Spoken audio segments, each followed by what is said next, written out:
The rain drums against the cafe window like fingertips on skin. I watch each droplet race down the glass, my wedding ring catching the amber light as I lift my coffee cup.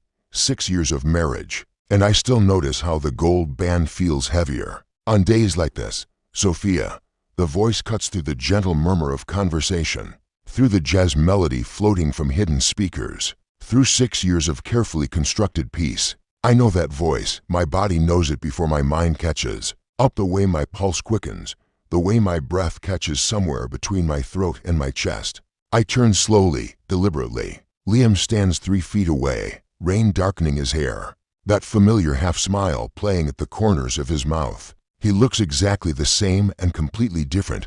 Broader shoulders, deeper lines around his eyes, the same dangerous magnetism that once pulled me into his orbit. Hello, Liam. His name feels foreign on my tongue after all these years. He slides into the chair across from me without invitation, his presence filling the small space between us like smoke. You look. He pauses, and I feel his gaze travel from my face down to my hands, lingering on my ring. Content. There's something in the way he says it, like contentment is a disease to be pitied. I straighten my spine, meeting his eyes directly. I am content, happy, actually, are you? He leans forward, elbows on the table, close enough that I catch the scent of his cologne, cedar and rain, and something indefinably him. Because you don't look happy, Sophia, you look settled. The distinction hits like a slap. I want to protest, to defend my life with David, but the words stick in my throat. There's truth in what he's saying, and we both know it. What do you want, Liam? His smile deepens, and I remember how that expression used to make my stomach flip. It still does, and I hate myself for it. I'm driving up to the coast tomorrow, Monterey. Remember that little inn we used to talk about visiting? His fingers drum against the table. A nervous habit I'd forgotten. Come with me. The suggestion hangs between us like a live wire. Dangerous, tempting, completely impossible. I'm married. I know. His voice drops lower, more intimate. I'm not asking you to leave your husband, Sophia. I'm asking for 3 days. 3 days. To remember who you used to be. Who we used to be together. I should stand up. I should walk away. Instead, I find myself leaning forward, drawn into his orbit despite every rational thought screaming warnings. David would never, David doesn't have to know. Liam's hand slides across the table, stopping just short of touching mine. The space between our fingers electric with possibility. When was the last time you did something just for you? Something that made your heart race? My breath catches, because he's right. When was the last time I felt truly alive? When was the last time I took a risk, felt passion, felt anything more intense than comfortable contentment?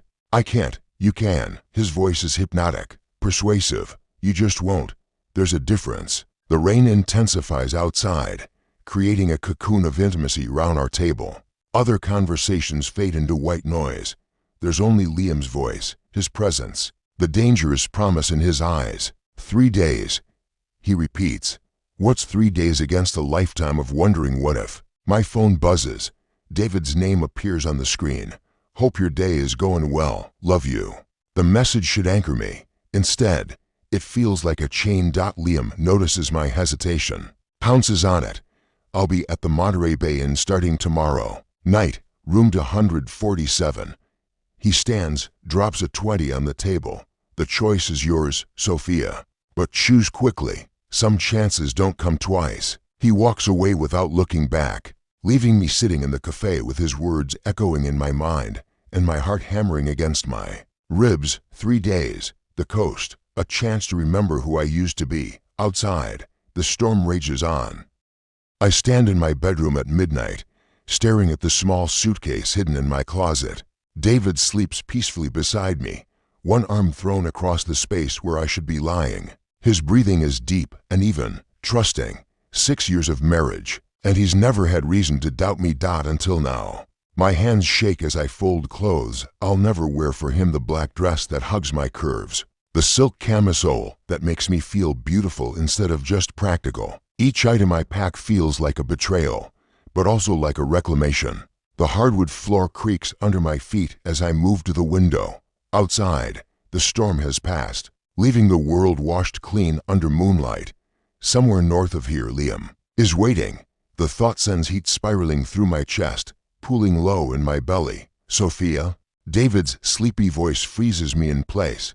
I turn slowly, my heart hammering so loud I'm certain he can hear it. Can't sleep, I whisper. He sits up, hair mussed, eyes concerned, even half asleep. He notices when something's wrong. It's one of the things I love about him. One of the things that makes this so much harder. Come here.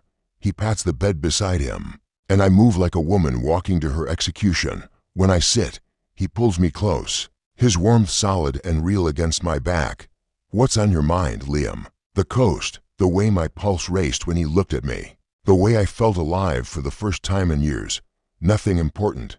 His arms tighten around me. You know you can tell me anything, right? We're a team, Sophia. Whatever it is, we'll figure it out together. The kindness in his voice nearly breaks me.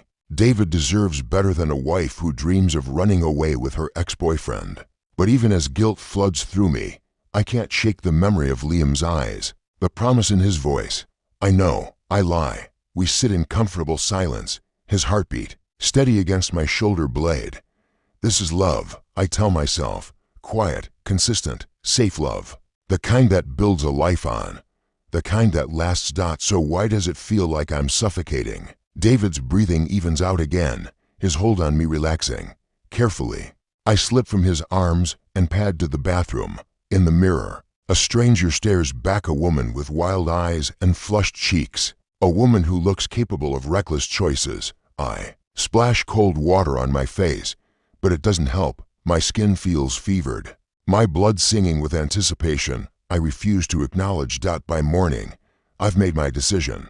I wait until David leaves for work, kiss him goodbye at the door like it's any other day. He pauses on the threshold, studying my face. You sure you're okay? You seem different. I'm fine.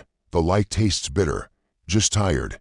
He nods, but his eyes linger. I love you, Sophia. More than anything. The words hit like physical blows. I love you too. After his car disappears down the street, I retrieve my hidden suitcase. My hands are steady now, my resolve crystallized. 3 days. Just 3 days to remember who I used to be, to feel alive again. Then I'll come home, and David will never know. The drive to Monterey takes for hours of second-guessing, of changing my mind every few miles, of imagining David's face when he comes home to an empty house. I've left a note saying I'm visiting my sister in San Francisco. Another lie added to the growing pile. The Monterey Bay Inn sits perched on cliffs overlooking the ocean. It's everything Liam and I used to dream about: romantic, secluded, dangerous in its intimacy. I park and sit in my car for 10 minutes, engine off, hands gripping the steering wheel. I can still turn around. I can still go home and pretend this never happened. Instead, I grab my suitcase and walk through the lobby doors. I'm meeting someone in room 247. I tell the clerk. She smiles knowingly. Of course, Mr. Morrison is expecting you. The elevator ride to the second floor feels endless. My reflection in the polished steel doors shows a woman I barely recognize, flushed, nervous, alive with possibility. When the doors open, I walk down the hallway on unsteady legs. Room 247. I raise my hand to knock, then freeze. This is it. The moment of no return. Once I knock on this door, I cross a line I can never uncross. Before I can lose my nerve, the door opens. Liam stands backlit by golden evening light streaming through floor-to-ceiling windows. He's changed into jeans and a navy sweater that brings out his eyes, and when he sees me, his face transforms with genuine pleasure.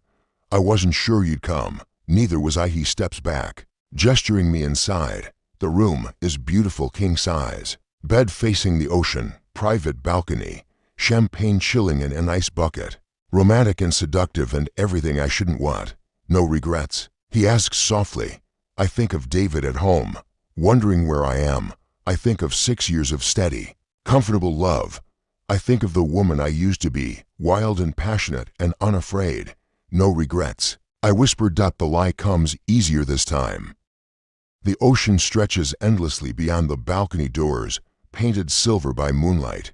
I stand at the railing, champagne glass trembling in my hand, acutely aware of Liam moving behind me in the room. The sea breeze carries the scent of salt and possibility, but underneath it, something feels wrong. Remember our first date? Liam's voice comes from directly behind me now, so close I can feel the heat radiating from his body. You wore that blue dress, the one that made your eyes look like storms. I do remember.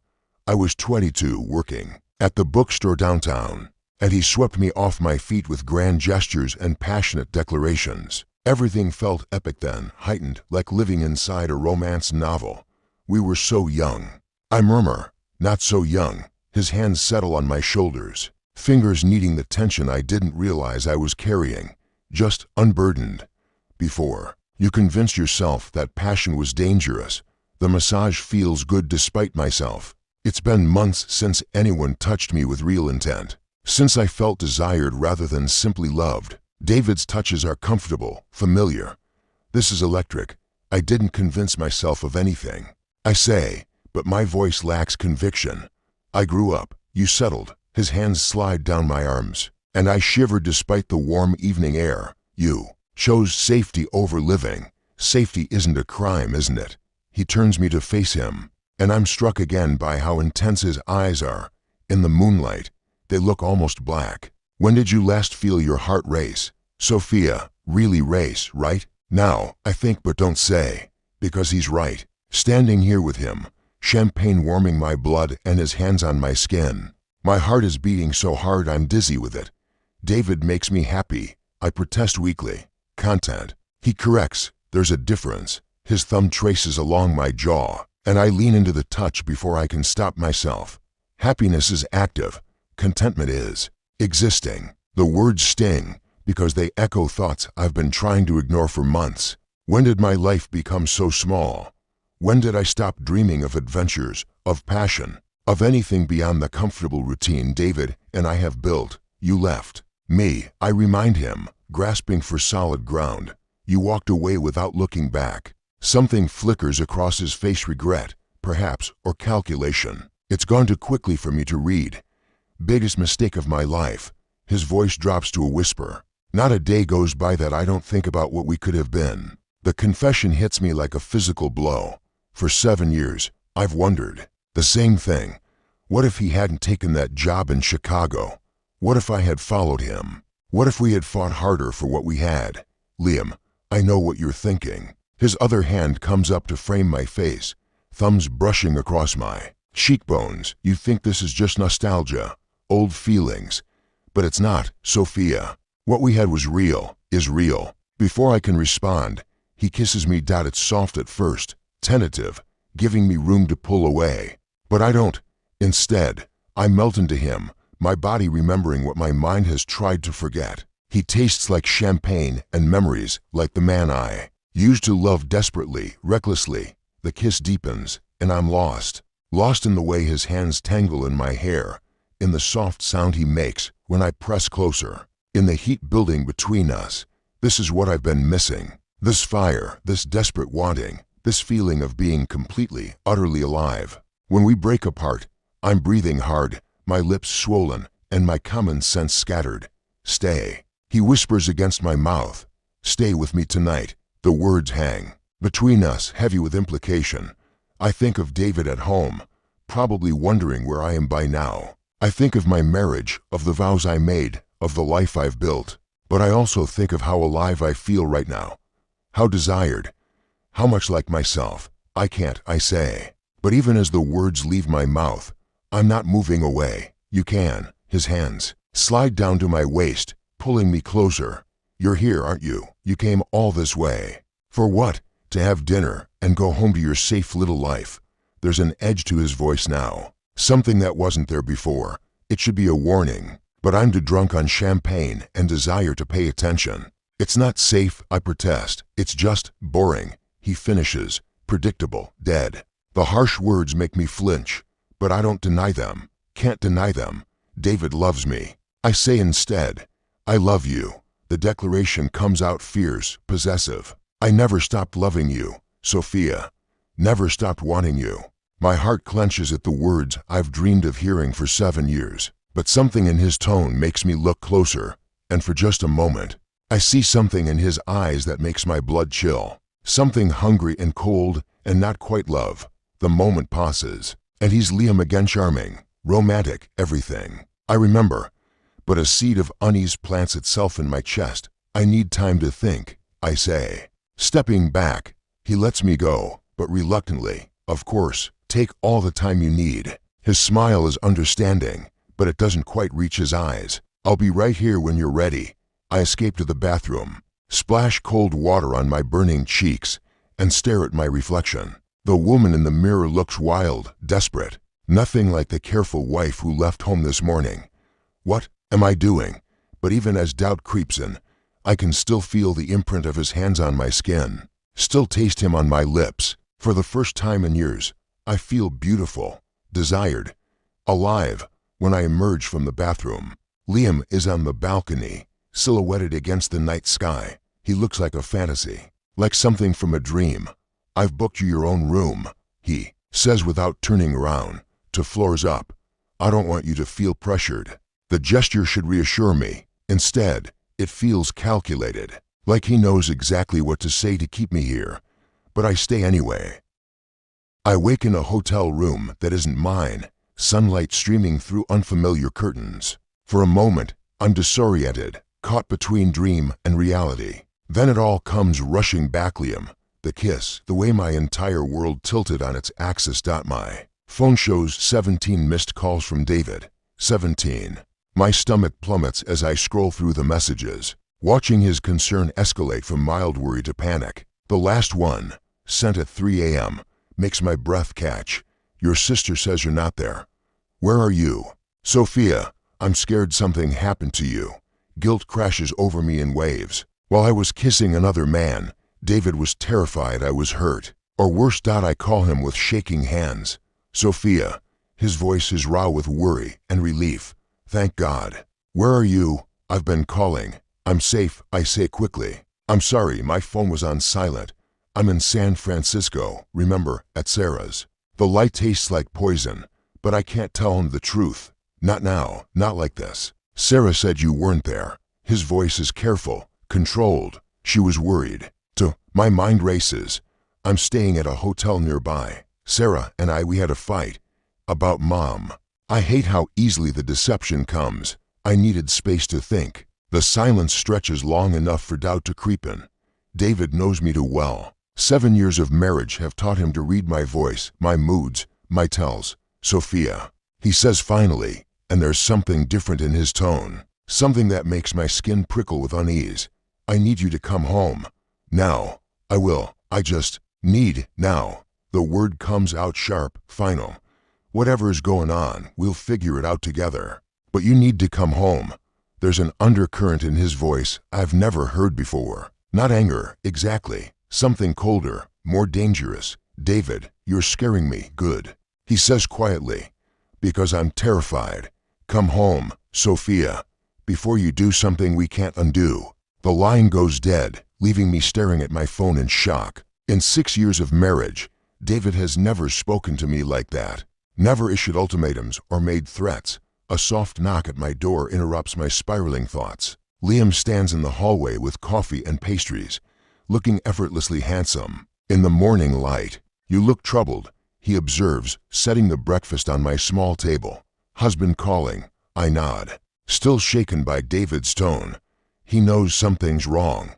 He wants me to come home. Of course he does. Liam's voice is casual, but I catch the flash of something calculating in his eyes. Control is his specialty, isn't it? It's not about control, isn't it? He moves closer, his presence immediately comforting and unsettling. When was the last time you made a decision without considering what David would think? What David would want? The question hits harder than it should. Because he's right. Every choice I make, every plan I consider, David is there in my mind, weighing in. When did his opinion become the only one that matters? He loves me, I say. But it sounds weak even to my ears. He owns you, Liam corrects gently. There's a difference. His hands settle on my shoulders, and I lean into the touch despite myself. This feels so natural, so right. Like coming home to a part of myself I'd forgotten existed. Stay. He murmurs against my ear. One more night. You deserve to remember what it feels like to choose yourself first. I should say no, should pack my things and drive home to David, to safety, to my predictable life. Instead, I find myself nodding. One more night. His smile is brilliant, victorious. I knew you still had fire in you. We spend the day exploring Monterey, walking through the aquarium like teenagers, sharing ice cream on the wharf. Liam is charming, attentive, everything I remember and more. But there are moments, brief flashes, when I catch something in his expression that doesn't match his words, something possessive and cold. When I mention needing to call David, Liam suggests we leave our phones in the hotel room. Be present, he says. How often do you get to do that anymore? It makes sense, so I agree. But as the day wears on, I feel increasingly disconnected from reality, like I'm floating in a bubble that could pop at any moment. That evening, over dinner at an intimate restaurant overlooking the bay, Liam becomes more intense. His touches linger longer. His eyes never leave my face. The attention is intoxicating and suffocating all at once. I have a confession, he says as we walk back to the hotel. This wasn't as spontaneous as I made it seem. I stop walking. What do you mean? I've been watching you, Sophia. For months, I know about your morning coffee routine, your yoga classes, the bookstore you visit every Thursday. His voice is matter-of-fact, like he's discussing the weather. I know you're unhappy. The words hit me like ice water. You've been watching me, protecting you, he corrects smoothly, from a life that's slowly killing who you really are. We're back at the hotel now, standing in the elevator. The small space feels claustrophobic, Liam's presence suddenly overwhelming. Instead of comforting, that's stalking, Liam. It's love, he says simply, real love, the kind that doesn't give up. The elevator doors open, but he doesn't move. Instead, he presses the emergency stop button, trapping us between floors. What are you doing? Helping you see clearly. His voice is calm, reasonable, but his eyes are wild. You're going to thank me for this someday, Sophia. When you're free from him, when you remember who you used to be, you'll understand. Let me out. My voice comes out smaller than I intended. Liam, please, start the elevator. We need to talk first, really talk, without distractions. I reach for the emergency button, but he catches my hand, his grip just tight enough to make me freeze. Don't, he says softly. Don't make this harder than it has to be. For the first time since arriving, I'm truly afraid. This isn't the man I once loved. This is someone else entirely, someone dangerous. Liam, you're scaring me. I don't want to scare you, he says, and for a moment, his voice is gentle again, almost loving. I want to save you. From him, from the life that's suffocating you, from yourself. He releases the emergency stop, and the elevator continues to our floor.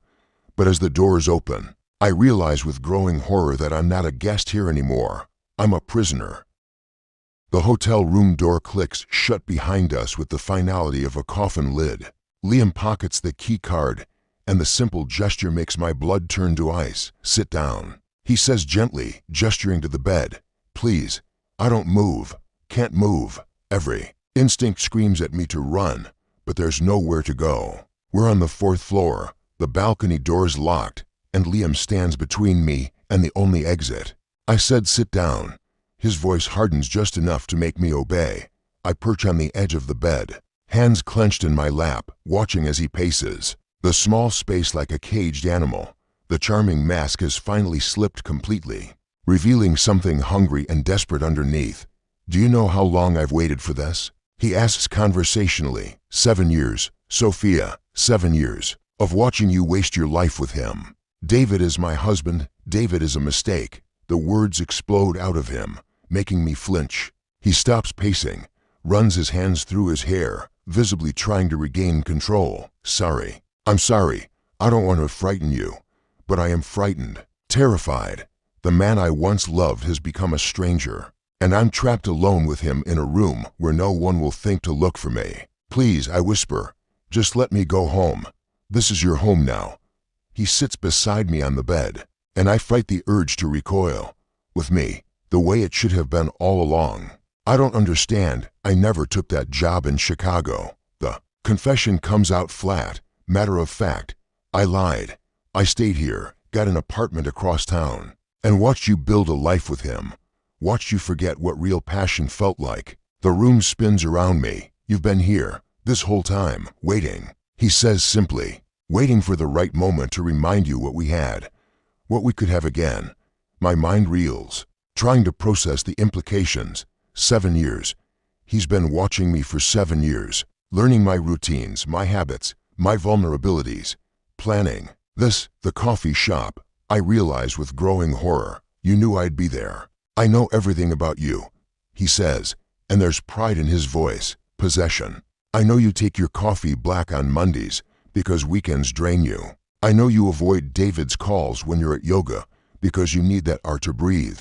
I know you cry sometimes in your car after grocery shopping because your life feels too small. Each observation hits like a physical blow. How long has he been watching? How many private moments has he invaded? That's not love, I say shakily. That's obsession, it's devotion. He corrects, something David could never understand. He takes you for granted, treats you like a comfortable piece of furniture. But I see you, Sophia. The real you. The real me wants to go home. No. His hand clamps around my wrist. Not hard enough to bruise, but firm enough to make his point. The real you is the woman who came here with me. The woman who kissed me on that balcony. The woman who's been dying slowly in that suburban prison. I try to pull away, but his grip tightens. You're hurting me.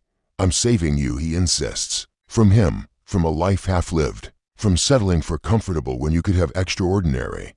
By kidnapping me, by loving you enough to fight for you. His free hand cups my face, thumb brushing across my cheekbone in a mockery of tenderness. You'll understand eventually, when you remember what real passion feels like, what real love is. A sound from the hallway makes us both freeze. Footsteps, voices, the ordinary sounds of hotel life that now seem impossibly distant. No one knows you're here, Liam says, reading. My desperate hope. I paid cash, used a fake name. We could disappear, Sophia, start over somewhere new, somewhere he can't find us. He's already looking for me. The words come out stronger than I feel. David isn't stupid, Liam. He'll figure out where I am. Will he? Liam's smile is cold. A concerned husband reporting his wife missing? They'll tell him to wait 48 hours. Check with friends and family first. By then, we'll be long gone. The casualness with which he's planned this makes my stomach turn. This isn't a crime of passion. It's calculated, premeditated. Why? The word comes out broken. Why are you doing this? Because I love you. He says simply, more than he ever could. More than you love yourself, apparently. This isn't love. A sharp knock at the door cuts me off. We both freeze, staring at each other. Liam's grip on my wrist becomes painful. Room service. Calls a muffled voice. We didn't order room service. I whisper. Another knock. More insistent this time. Then a voice that makes my heart stop. Sophia. Are you in there, David? Liam's eyes go wild. How did he? Sophia.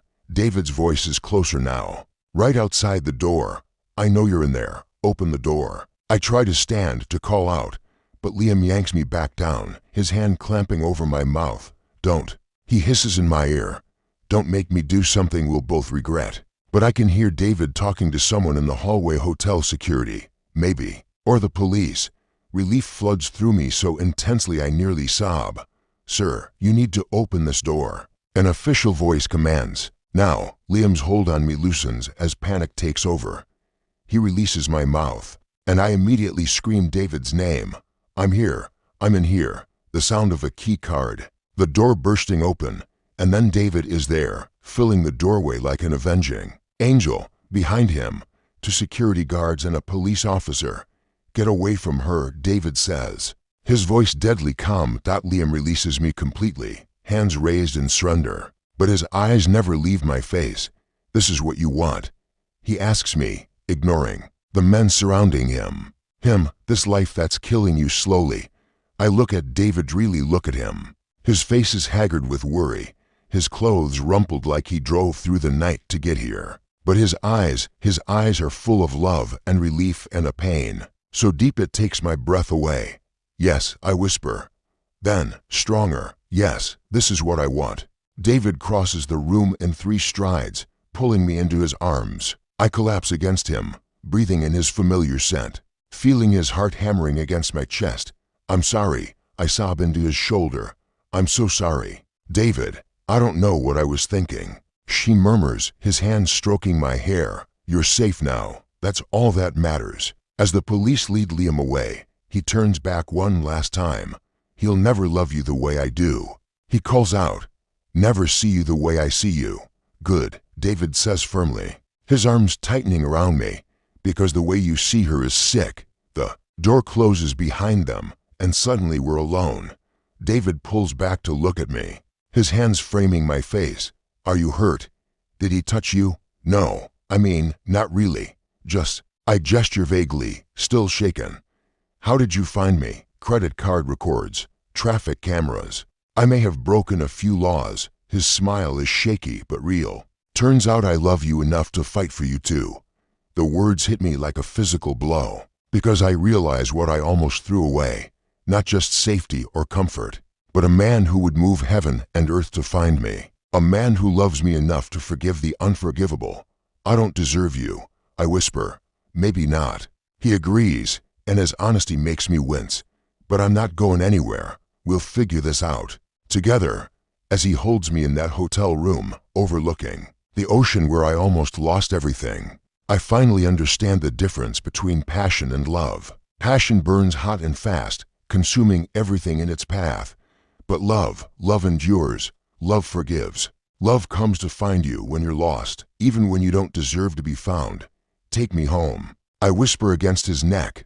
Already packed your things, he says, and I can hear the smile in his voice. We leave in 5 minutes. As we walk out of the Monterey Bay Inn together, I don't look back. Some chapters are meant to be closed, some doors meant to stay shut. The real love was waiting for me all along.